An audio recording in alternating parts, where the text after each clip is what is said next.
Hi everyone, my name is Ashish. I'm a junior doctor working in the UK and welcome to PlabMed Easy. This video is a bit different from all the other videos in which I talk about all the hospital and exams related stuff. This is something which is non-exam related, and this is absolutely essential for all the doctors who are planning to move in from some other country to the UK. These are some things which are not really talked about, but these are so necessary that you'll have to deal with these when you come here. When we come from other countries to the UK, we feel that we'll just go for all these exams, we'll get training post, and then we'll become a consultant and life will all be chill.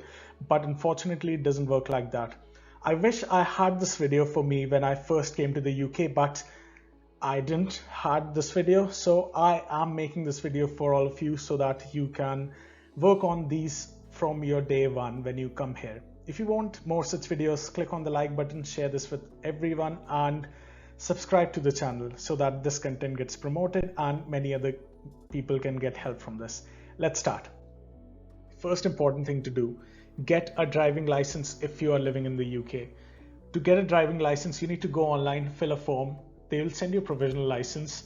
And when you have this provisional license, you can go for the theory test, and then you can go for the practical test when you pass the theory test. And then you need to pass this practical test to get a full UK driving license.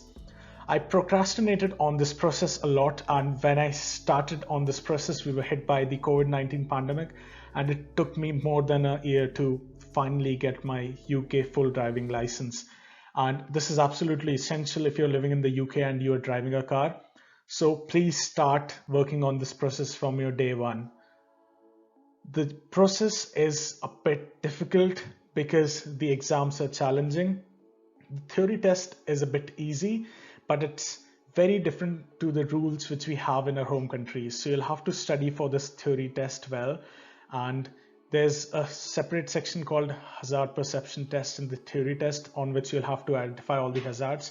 So it checks your reaction time and it checks your theoretical knowledge about the cars, the roadways, the rules, safety, lots of other things. So it's a bit challenging in that way. The most challenging part is, first of all, to get a date for your practical test, because COVID-19 pandemic has left a huge waiting list of people who want to get driving license in this country. So it's very difficult to get a practical driving test date, and once you get that, you'll have to drive very, very carefully because the rules are very strict, and even for small mistakes, you can fail this test. I know people who have appeared in this test for around 13-14 times, and they are British citizens and they never got their license. So take it seriously. The first attempt I went for in this practical driving test, I failed because of the very minor mistake which I made, and I was so frustrated. I came back, applied for another test date, but it was given to me after like 6 months. But I finally passed that driving practical test. So I'm really grateful for it. But yeah, it's very frustrating. Now you would ask, why can't you just take trains or buses to move around? Why do you need a car? The answer to this is the areas in the UK are not well connected. So if you want to go from place A to place B, you'll have to change multiple trains, and these trains sometimes are very slow.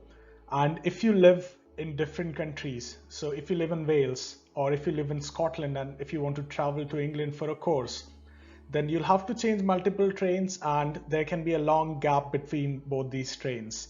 The same goes with buses. The buses stops at all these small stations, so the buses can take like 10 hours, 12 hours if you want to go from like Wales to England, or if you want to go from Wales to Scotland, or if you want to go from Wales to the northwest of England, then it will take 15 hours, 20 hours. So it's very challenging, because you'll have to sit in these buses continuously, or you'll have to wait for all these trains on the stations. So it's a good idea to buy a car.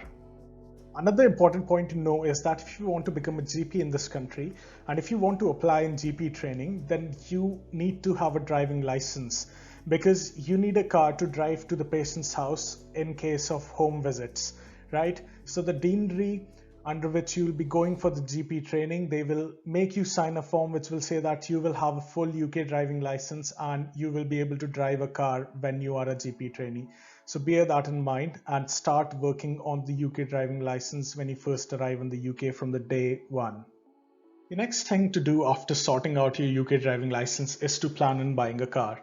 This car can be according to your personal needs and your choice. So you can go for an SUV if you have a big family, or if you're really interested in SUVs, or you can go for a sedan, or you can go for a hatchback, you can go for a crossover car if you have a smaller family, or if you're single, or if you're interested in these type of cars. So it's all up to you. But it's a good idea to buy a car which is not very expensive to run and maintain. UK has a huge market for used cars, so you can get these cars cheap, and you can buy cars like Mercedes, Audi, you can go for Toyota, Nissan. All of these cars which are used have been there in the market for some time, and you can buy these cars at almost half price of their original. So when you buy a brand new car, its value gets depreciated a lot in the first 3 years.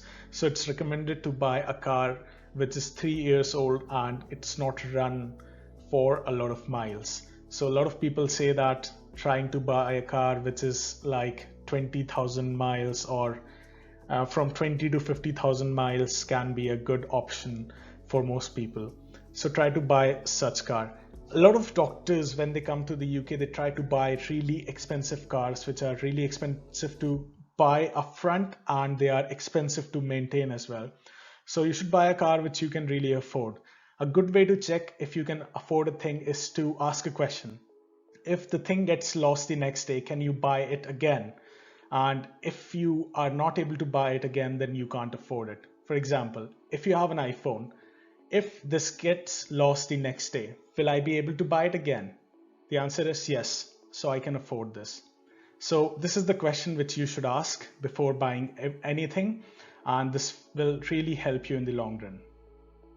The next thing to do is to open a stocks and shares ISA. Now this is a special account in which you can invest in stocks and shares, and you won't have to pay taxes on your gains in the stock market till £20,000, right?